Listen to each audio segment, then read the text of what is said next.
연말정산 시리즈 두 번째 시간입니다. 첫 시간에는 하나님과의 관계가 어떠했는지를 살펴보았습니다. 창조주이십니다. 구원자이십니다. 이런 하나님과의 관계가 원활해야만 우리의 올 한 해의 삶이 정상적이었고 또 순적했다 말할 수가 있는 것이죠. 이 하나님과의 관계는 순종을 통해서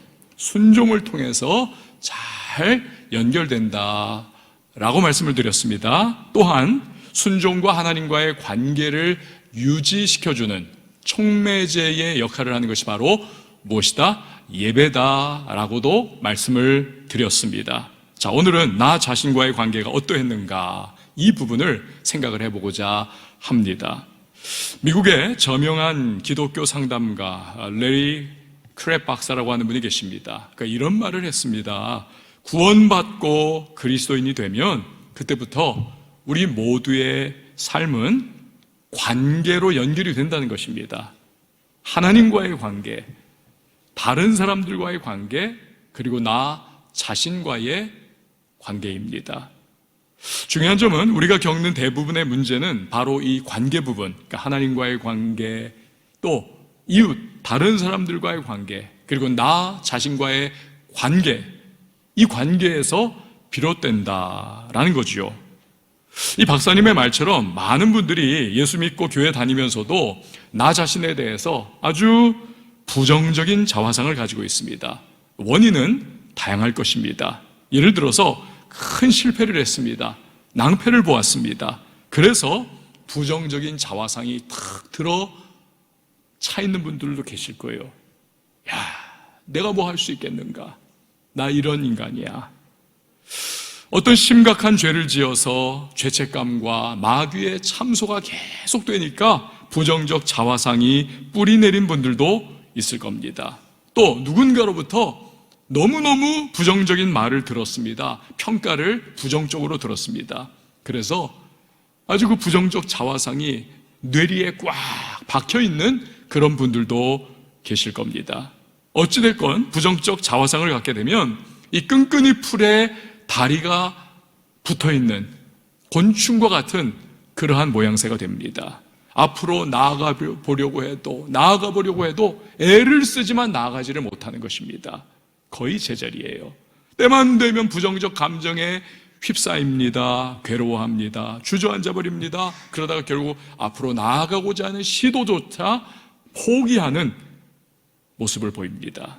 2025년을 지척에 둔 이때에 나 자신에 대한 그러한 부정적인 감정과 부정적인 자화상, 여기 우리가 계속 붙들려 있어서는 안 되겠습니다.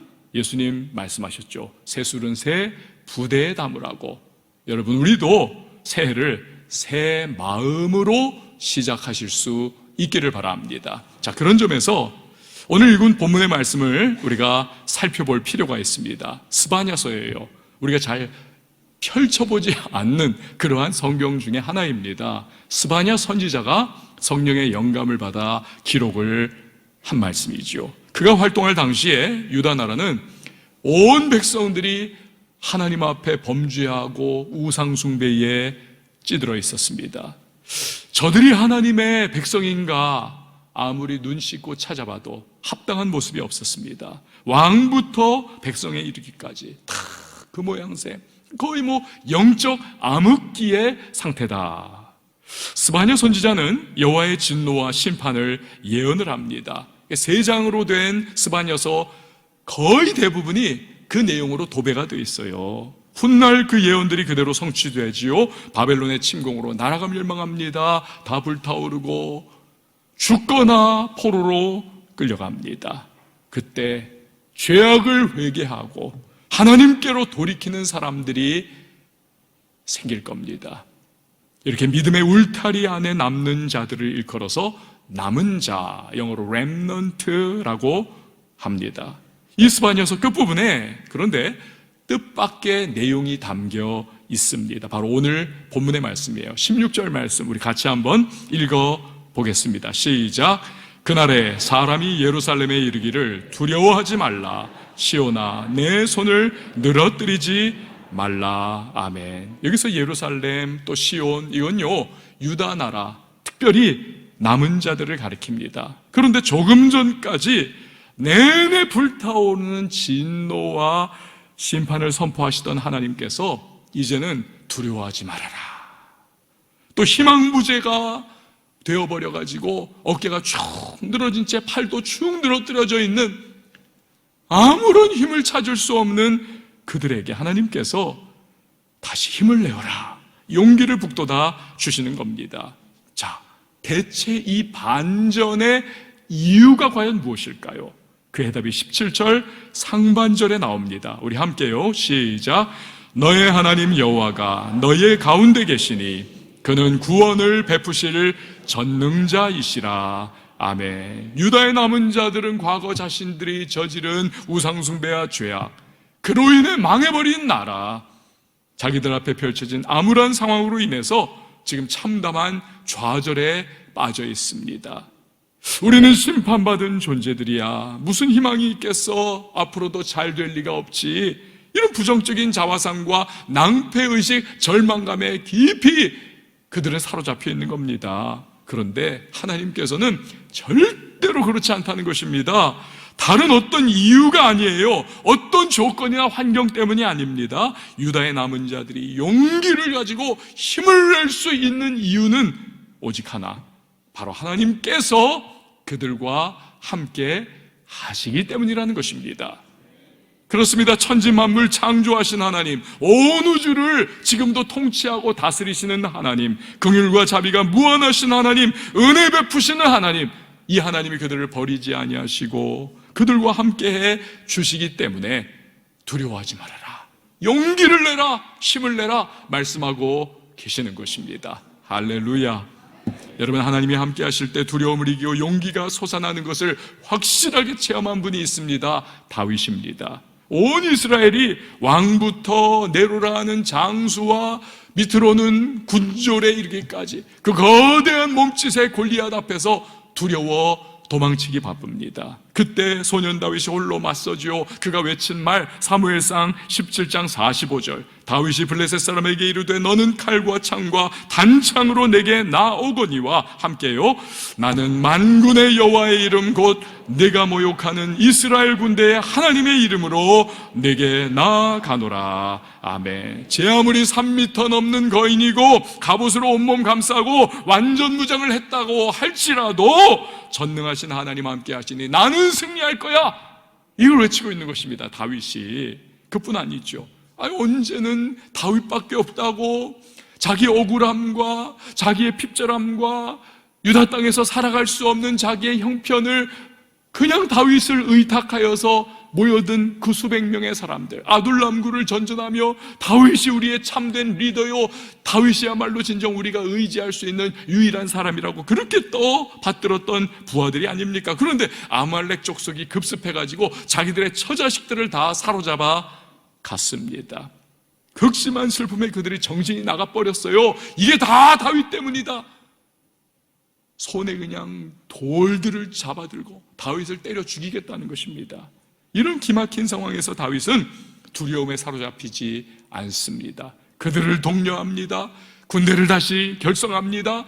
아말렉을 쫓아갑니다. 대승을 거둡니다. 빼앗겼던 처자식들과 모든 것을 다 되찾아오는 것입니다. 이 다윗이 어떻게 자기 때려 죽이겠다고 핏발손 눈으로 돌을 손에 들고 있는 그 수백 명의 정신이 확 지금 다 나가버린 이러한 부하들, 그 두려움 앞에서 그가 어떻게 용기와 담대함을 가질 수 있었겠습니까? 사무엘상 30장 6절이 설명해 주고 있습니다. 백성들이 자녀들 때문에 마음이 슬퍼서 다윗을 돌로 치자 하니 다윗이 크게 다급하였으나 함께요, 그의 하나님 여호와를 힘입고 용기를 얻었더라. 아멘. 여러분, 그렇습니다. 하늘이 무너지는 것과 같이 낙심되어도, 부정적 상황이어도 전능하신 하나님이 나와 함께 하신다는 사실을 우리가 믿고 붙잡으면 우리는 담대하게 용기를 낼 수 있는 줄 믿습니다. 하나님이 함께 하신다. 여러분, 우리 교회 출신들이요, 전 세계에 나가 계십니다. 북미 대륙에도, 남미 대륙에도, 중미 대륙에도, 유럽에도, 아시아에도, 아프리카에도, 다 호주 쪽에도 다 나가 계세요. 근데요, 이 미국에 특별히 이제 뉴저지에 가면은 그 뉴욕 바로 옆에 뉴저지거든요. 차로 뭐 한 20-30분이면 가는데 이 뉴저지가 굉장히 살기 좋은 곳이거든요. 녹지가 굉장히 풍성하고 땅도 널널한 곳이, 주택가들이 잘 형성이 되어 있습니다. 일하러는 뉴욕에 가지만 살기 위해서는 뉴저지예요. 근데 이 뉴저지에 가면은 우리 교회 장로님 네 분이 계십니다. 일부 예배 꼭 영상으로 예배를 함께 드리시고는 매주마다 저한테 목사님 말씀 감사합니다 이러면서 매주마다 이제 톡을 보내오세요. 또 거기에 우리 권사님의 따님 집사님도 거기 또 살고 있습니다. 근데 이분들은 아마 뉴저지 사시면서도 그걸 모를 거예요. 뭐냐 하면 그 뉴저지에 옛날에 그 유명한 발명왕 에디슨의 실험실이 거기에 있었습니다. 근데요, 어느 날 큰 불이 났습니다. 실험하다가 이게 잘못됐나 보죠. 지금으로 치면 수백억짜리 실험실이 완전히 전소가 되고 말았습니다. 근데 더 기가 막힌 것은 평생 모아둔 실험 일지, 실험 자료들, 이게 다 삽시간에 잿더미가 돼버린 겁니다. 끔찍하지요. 근데 뜻밖에도 그 처참한 현장에서 67세의 에디슨이 이런 말을 합니다. 재앙이 반드시 나쁜 건 아니네. 내 모든 지금까지의 실수를 한꺼번에 다 가져가 버렸으니 말이야. 그리고는 그가요, 뜻밖의 감사를 하나님께 이렇게 드리더랍니다. 하나님, 이 나이에 다시 시작할 수 있게 하시니 정말 감사를 드립니다. 이거 보통 사람 같으면 여러분, 내가 무슨 짓을 한 거야? 왜 이런 일이 일어났지? 결국 실패자로 끝나는 건가? 막 머리 쥐어뜯고 난리가 났겠지요. 이 에디슨의 반응이 여러분 소위 정신승리입니까? 절대로 그렇지 않습니다. 그 끔찍한 실수와 실패에도 불구하고 하나님이 함께 해주신다고 하는 믿음이 그 모든 부정적 생각들, 자화상, 그리고 두려움과 염려, 걱정, 근심, 이거 다 몰아내고 그에게 용기와 새로운 희망을 허락해 주었던 것입니다. 할렐루야. 여러분, 올 한 해 동안 여러분 어떠셨습니까? 실패와 실수, 죄와 혹은 어떤 이유로 부정적 자화상에 갇혀가지고 번번이 주저앉든지, 아니면 앞으로 나아갈 그러한 문이 열려 있는데도 불구하고 그거 두려움에 포기해버린 채 살아가신 분은 없습니까? 여러 가능성, 기회가 주어졌음에도 불구하고 나 같은 인간이 뭘 쭉 어깨와 팔을 늘어뜨리고 그 기회들 날려버리지는 않으셨습니까? 스바냐 선지자를 통해서 유다의 남은 자들에게 주신 말씀은 오늘을 살아가는 저와 여러분, 우리 크리스찬들에게도 주신 말씀이기도 한 겁니다. 여러분, 우리는 부족합니다. 우리 연약합니다. 실수 많습니다. 큰 실패와 낭패를 당했을 수도 있습니다. 우리를 둘러싼 현실과 상황을 보면 아무것도 기대조차 하지 못할지도 몰라요. 그럼에도 불구하고 우리가 그 모든 부정적 상황을 극복할 수 있는 충분한 이유가 있습니다. 그것은 바로 너의 하나님 여호와가 너의 가운데 계시니 그는 구원을 베푸실 전능자이시라. 이 17절 말씀처럼 하나님이 저와 여러분과 함께 하고 계시기 때문인 것입니다. 정말 하나님이 우리와 함께 하실까요? 그렇습니다. 그분은요, 우리와 함께 하시는 정도가 아니라 아예 우리 안에 거하고 계신 하나님이세요. 성령으로. 고린도전서 6장 19절, 너희 몸은 너희가 하나님께로부터 받은 바 너희 가운데 계신 성령의 전인 줄 알지 못하느냐. 이 구약시대는요, 성령께서, 하나님의 영이신 성령께서 어떤 사람에게 임하였다가, 그러나 이 사람이 범죄를 저지르고 불순종하고 그러면 떠나가시기도 했습니다. 사울왕 같은 경우가 대표적인 케이스죠. 하지만 신약시대 이후로는 성령께서는 언제나 우리와 함께 하시고 우리 속에 거하고 계심을 믿으시기를 바랍니다. 영원히 내주하세요. 뭐가 두렵습니까? 그렇다면 뭐가 그렇게 걱정됩니까? 왜 부정적 자화상에 눌려 지내야 합니까? 왜 마귀가 너 따위가라고 참소할 때 거기에 짓눌려야 하겠습니까? 그래서 안 되는 거죠. 여러분, 우리는 보통 사람이 아닙니다. 하나님의 영이신 거룩한 성령께서, 그 전능하신 성령께서 내 안에 동행하시고 거하시는, 여러분, 우리는 위대한 하나님의 사람임을 믿으시기를 바랍니다. 우리는요, 나 자신과의 관계에서 내 생각이나 감정, 세상 사람들의 말, 들려오는 소리들, 여기에 우리가 휩쓸려서는 안 되는 겁니다. 나 자신과의 관계에서 성경이 나를 누구로 말하는가, 이게 우리의 기준이 되어야만 하는 것입니다. 여러분, 성경이 우리를 뭐라고 하십니까? 베드로전서 2장 9절 우리 함께 읽습니다. 시작.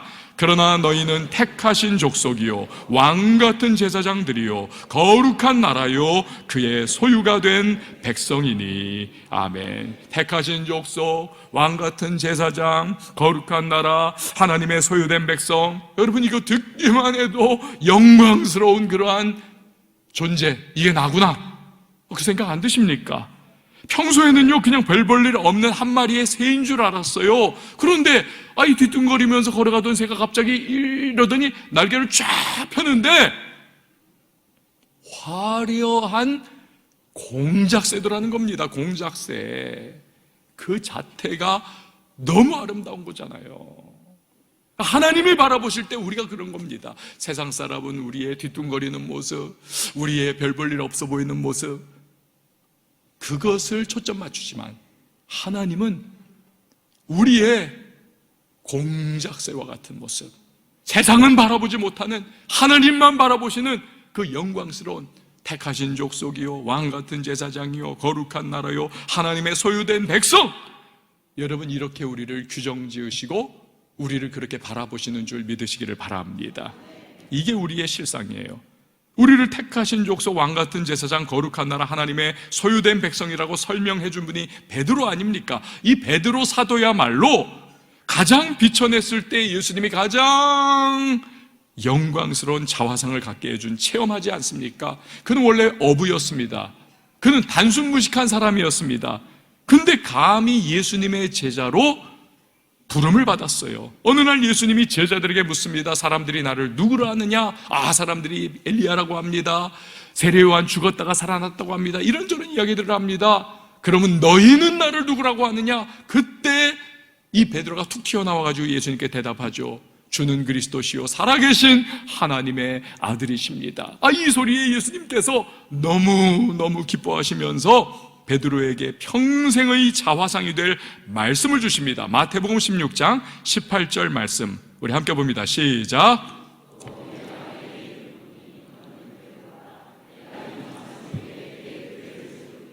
음부의 권세가 이기지 못하리라. 아멘. 너는 베드로라. 이 베드로의 원래 이름은요 시몬이었습니다. 시몬. 그런데 이 고백을 예수님께 드리고 난 이후로부터 예수님께서 너는 베드로야, 베드로라고 이제부터 부를 거야. 반석이라고 하는 뜻의 페트로스, 베드로라고 하는 이름을 새로 주십니다. 그의 마음에 각인되었던 부정적인 자화상이 깨어지는 순간입니다. 예수님이 주신 새로운 자화상이 그려지는 위대한 순간이었던 겁니다. 그리고 그는 예수님 말씀처럼 훗날 교회의 든든한 기둥과도 같은 지도자요 위대한 사도가 되지 않습니까? 여러분, 성경적 자화상을 갖는 것이 이렇게 중요한 것입니다. 이 영국에는 여왕도 있고 지금은 찰스 왕이죠. 그렇지만 공주도 있지 않습니까? 그 공주 중에 이 알리스 공주라고 하는 분이 있었습니다. 알리스 공주. 이 공주가요 심성이 참 고운 분이었습니다. 그런데 그 따님이 디프테리아라고 하는 병에 걸렸습니다. 왕실 주치의가 이 알리스 공주에게 공주마마, 이 디프테리아 전염력이 굉장히 높습니다. 절대로 따님의 그 방에 들어가시면 안 됩니다. 어느 날 밤에 그 딸이 막 고열이 오르고 헛소리를 하고 신음을 내고 너무 아파하는 거예요. 그러자 이 공주님이 엄마의 마음으로 너무 이거 견디지 못하고 결국 방문을 열고 들어갔습니다. 엄마 안아줘. 그러니까 그 딸을 꼭 안아주면서 뽀뽀까지 막 해주는 거예요. 우리 딸 빨리 나라, 빨리 나라. 공주님이 전염이 됐어요. 죽어갑니다. 왕실 주치의가 너무 안타까우니까, 공주님, 제가 뭐라고 했습니까? 절대 들어가지 말라고 말씀드렸잖아요. 그때 이 앨리스 공주가 대답을 하더랍니다. 똑같은 상황이 돼도 저는 10번이라도 그렇게 할 겁니다. 공주는 그렇게 세상을 떠났습니다만 그 사랑의 딸이 살아났습니다. 그리고 영국인들에게 모성애라고 하는 것이 얼마나 위대하고 애절한 것인가를 알게 해줬다고 합니다. 여러분, 대단하지 않습니까? 근데 이 엄마의 기가 막힌 이 사랑을 받은 이 딸이 어떤 마음으로 평생을 살겠습니까? 엄마가 나 살리려고 자기 목숨을 버렸는데 나 대충 살아서는 안 돼. 당연히 이렇지 않겠습니까? 여러분, 그런데요, 우리는 그보다 더한 사랑받은 존재 아닙니까? 죄인된 우리, 영원한 형벌을 받아야 할 우리, 영원한 사망과 심판의 지옥 백성 되어야 할 우리를 구하기 위하여 예수님이 하늘을 보좌버리고 이 땅에 오셨습니다. 그것이 성탄의 이야기가 아닙니까? 예수님이 우리를 구원하기 위하여 채찍 맞으셨습니다. 손과 발에 못 박혀 십자가에 달리셨습니다. 창에 허리 찔리셨습니다. 심지어 죽기까지 하셨습니다. 우리는 그 큰 사랑으로 구원받은 존재가 아니던가요? 예수님의 십자가 대속의 죽음으로 하나님은 우리를 너 죄 없어, 내 아들 예수가 너 대신 죽고 다 갚아줬어 라고 인정을 해주셨습니다. 나아가 베드로 사도가 말씀했던 우리를 바라보시면서 하나님은 택하신 족속, 왕같은 제사장, 거룩한 나라, 하나님의 소유된 백성이라고 불러주시는 겁니다. 쓰레기 매립장에 여러분, 그 더러운 쓰레기가 가득 산처럼 쌓여 있잖아요. 그러나 밤새 흰 눈이 펑펑 내리면 더러운 쓰레기는 보이지 않고 그 하얀 눈 덮인 능선과 아담한 언덕들의 풍광만이 아름답게 우리의 시야에 들어오는 것 아니겠습니까? 여러분, 바로 그겁니다. 하나님의 눈에 예수님의 십자가 은혜로 모든 죄악이 덮여버린 우리가 그렇게 아름답게 존귀하게 보인다는 것입니다. 사랑스럽게. 그래서 오늘 본문 17절에서 하나님이 우리를 얼마나 귀하게 여기시고 보시는지를 잘 표현이 되어 있습니다. 우리 같이 한번 읽어봅니다. 시작. 그가 너로 말미암아 기쁨을 이기지 못하시며 너를 잠잠히 사랑하시며 너로 말미암아 즐거이 부르며 기뻐하시리라 하리라. 아멘. 여러분 한번 따라해 주십시오. 하나님이 나 때문에 기쁨을 못 이기신다. 잠잠히 사랑하신다. 나 때문에 즐거이 노래 부르며 기뻐하신다. 할렐루야. 이거 여러분 못 믿으시겠습니까? 하지만 고린도후서 5장 17절이 분명히 선포하잖아요. 그런즉 누구든지 그리스도 안에 있으면 새로운 피조물이라. 이전 것은 지나갔으니 보라 새 것이 되었도다. 새로운 피조물 된 거예요. 우리는요, 여러분, 이제 이게 우리의 자화상이 되어야 합니다. 나는 새로운 피조물이다. 부정적 자화상, 마귀의 참소, 실패와 실수의 기억에 빠져들지 말고 예수 안에서 부여받은 새로운 자화상, 이걸 우리는 입을 벌려 담대히 믿음으로 선포해야 하는 것입니다. 그런데 놓치지 말아야 한 가지가 있어요. 하나님은 우리 때문에 기쁨을 이기지 못해 하시고 잠잠히 사랑하시고 즐거이 노래 부르며 기뻐하십니다. 이런 하나님의 사랑과 기대에 부응하는 삶을 살기로 이제 우리가 결심해야 하는 것입니다. 가늠하다가 현장에서 사로잡힌 여인을 사람들이 끌고 옵니다. 다 손에 돌을 들고는 예수님, 율법대로 이 여자 돌로 찍어 죽여야 되겠죠. 예수님 말씀하십니다. 너희 중에 죄 없는 자가 먼저 돌로 치라고. 그 말씀에 다 돌을 내려놓고 어느새 다 사라져버립니다.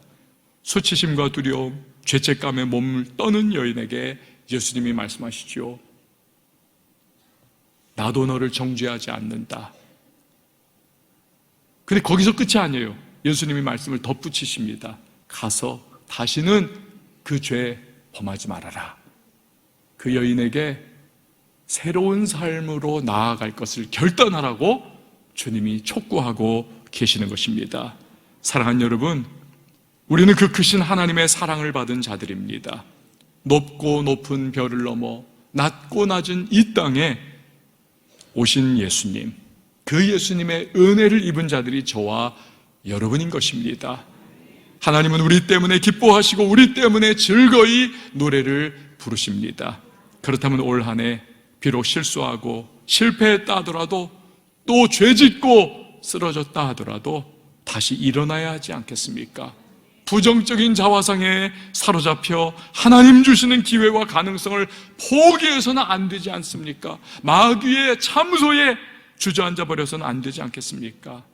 바라는 것은 저와 여러분이 나 자신과의 관계를 새롭게 하고, 나는 하나님이 너무 사랑하시는 사람이야, 성령이 나와 함께 하셔, 그 어떤 어려움과 역경도 그러므로 이겨낼 수 있어, 믿음으로 고백함을 통해서 2025년 감사로 맞이할 수 있기를 예수님의 이름으로 축원을 드립니다.